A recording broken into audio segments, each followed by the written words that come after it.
Are you struggling to help your child handle life's no's? Here's how you can turn those tough moments into life lessons. Disappointment hurts, but it is a critical life lesson for kids. Here's how to guide them through it with love and understanding. When your child feels like they failed, how do you help them see it as a step forward?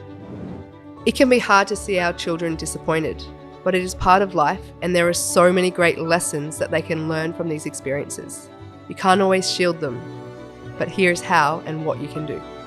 Welcome to the I Am Education podcast, where we explore transformative ideas for parents, educators, and anyone passionate about shaping the future of education and humanity. Join us as we dive into the latest insights, practical tools, and inspiring conversations that empower both children and adults to thrive. Let's unlock the potential of education together. I Am Education, for the love of learning. Welcome to the I Am Education podcast, where we dive into topics that support parents, educators, and children in navigating the journey of growth and learning. I'm your host, Rebecca Grugan, and today we're talking about something every parent faces: helping children handle disappointment. Whether it's missing out on a leadership role, not making a sports team, or not achieving something they've been dreaming about, disappointment is a big emotion for children to manage. But with the right support, these moments can become valuable life lessons, helping children develop resilience, confidence, and emotional intelligence. Today, I'll be sharing a few strategies to help guide your children through these challenging moments and give them tools they can use throughout their lives. You see, disappointment, it is a natural part of life. And while it can be tempting to shield our children from it, learning how to handle setbacks is crucial for their development. So let's dive into our first strategy: acknowledging their feelings. The first and most essential step in supporting your child through disappointment is to acknowledge those feelings. When children are upset, it's natural to want to jump in and cheer them up, or maybe even distract them from their disappointment. But sometimes children just need to feel heard and understood. And by acknowledging their emotions, you are giving them permission to express what they're experiencing without feeling judged or dismissed. So imagine your child just found out that they didn't make the sports team that they practiced so hard for. Their shoulders are slumped and you can see the sadness on their face. But instead of saying, "Don't worry, you'll make it next time," try something like, "I can see you're really disappointed. It sounds like you really wanted this." Simple statements like this show empathy and it lets them know it's okay to feel whatever it is that they're feeling. So let's say a parent named Sarah.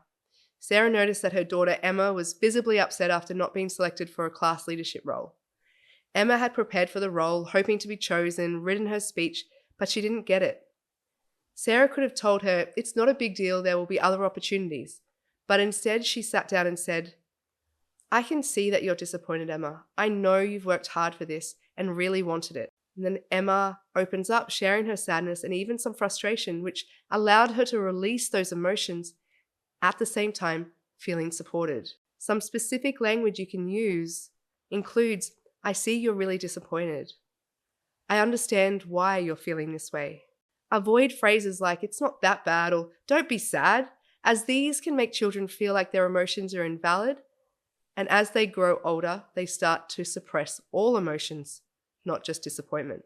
Like, think about the last time your child faced disappointment. How did you respond? When you last felt disappointed, how did you feel? Did you try to cheer them up or yourself up, or did you take a moment to acknowledge those feelings before anything else? Because small adjustments in how we approach these moments can make a big difference. And once you've acknowledged their feelings, the next step is to gently help them see the bigger picture. When children experience disappointment, especially over something they've put a lot of effort into, it can feel like the end of the world. And our role as adults is to remind them that setbacks are just one part of a much larger journey. Encouraging a child to see disappointment as a learning opportunity can actually be transformative. So instead of focusing solely on the outcome, guide them to reflect on the experience itself. You might ask, "What did you learn from this?" Or, "Is there something you would do differently next time?" This approach nurtures a growth mindset, which, in the belief that abilities and intelligence can be developed, through hard work and perseverance, that goals can be reached in the future. And another concept is growth mindset.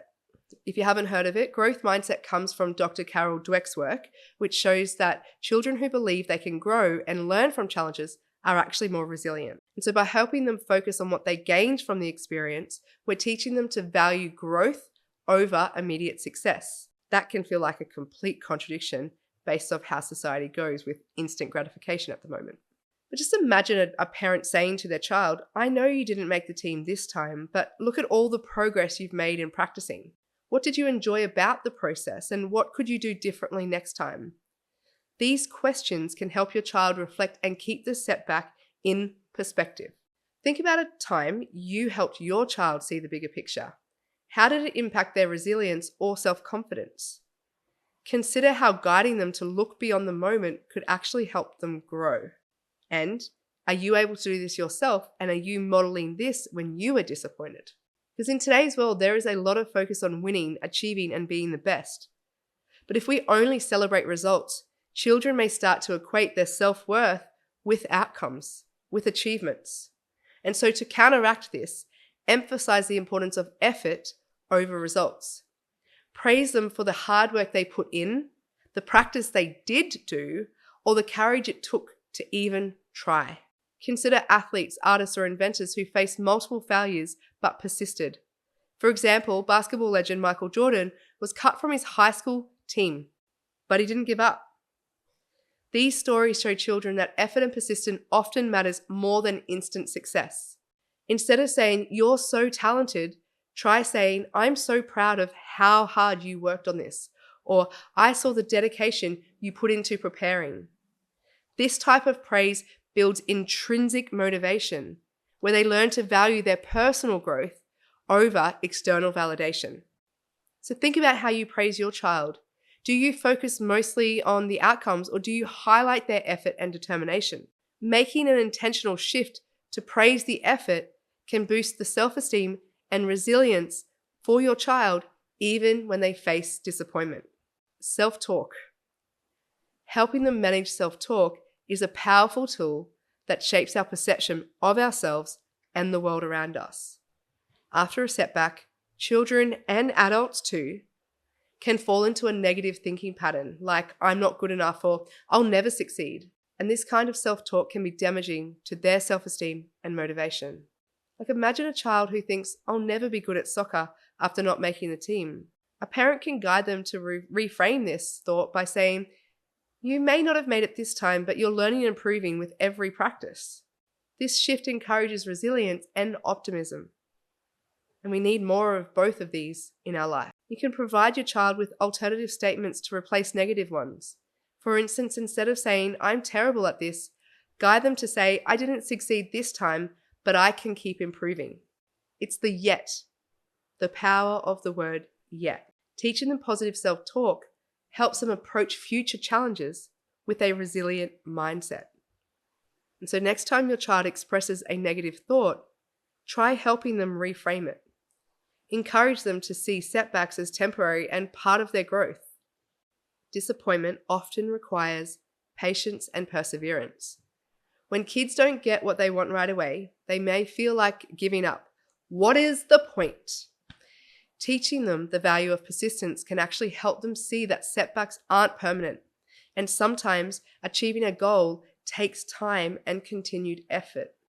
And children these days don't actually have that many opportunities to learn how long something takes to achieve because they get things that they want so quickly.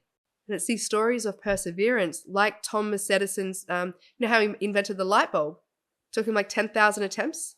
It can show how important patience is in achieving our dreams. So explain to your child that growth is a process and every challenge that they face builds resilience. Set your child to set small goals. Celebrate incremental progress and keep trying even if they stumble along the way, because it's that persistence. Reflect on a recent goal your child actually worked towards. Encourage them to think about the perseverance it took and remind them of their strength, because sometimes we forget how strong we were to try in the first place. And then this comes to you. Children learn a lot by observing the adults in their lives. If they see you handling disappointment with resilience, they're more likely to do the same. Share your own stories of setbacks, how you felt, what you did to overcome them. For example, I remember a time when I faced a major disappointment and I explained to my child how I felt, but also what I learned from the experience. Sharing these stories can show them that disappointment is part of life and that we have the power to bounce back. Model the strategies like practicing gratitude or taking breaks and using positive language, growth mindset. Explain to your child how you handle challenges to give them a blueprint for resilience. If they've never experienced things that are tough or things that are hard, they may not know what resilience looks like. So you can model that for them. So think of a time you shared a story of disappointment with your child, if ever. What was the impact? And I wonder if you could consider sharing more openly about your own experiences and what that would do not only for your relationship with your child, your connection, but also for what they can learn from it. Because disappointment is a natural part of growing up. And by helping your child navigate these moments, you are building their resilience, self-awareness, and emotional intelligence. Remember, it is not about shielding them from every setback, but empowering them to handle life's challenges with confidence and grace. So next time your child faces disappointment, sadness, shoulders, whatever it is, next time they are disappointed, take a moment to validate their feelings, to focus on effort over outcome, and remind them that every setback is a stepping stone to growth. These small actions will help them become more resilient, compassionate, and confident. And isn't that what we want? Thank you for joining us on the I Am Education podcast. If you found this episode helpful, please share it with other parents, educators, teachers, or anyone looking to support the young people in their lives. And remember, building resilience is a journey we can take together, one step and one disappointment at a time. And until next time, stay patient, stay present, and keep nurturing resilience in the children around you and within yourself.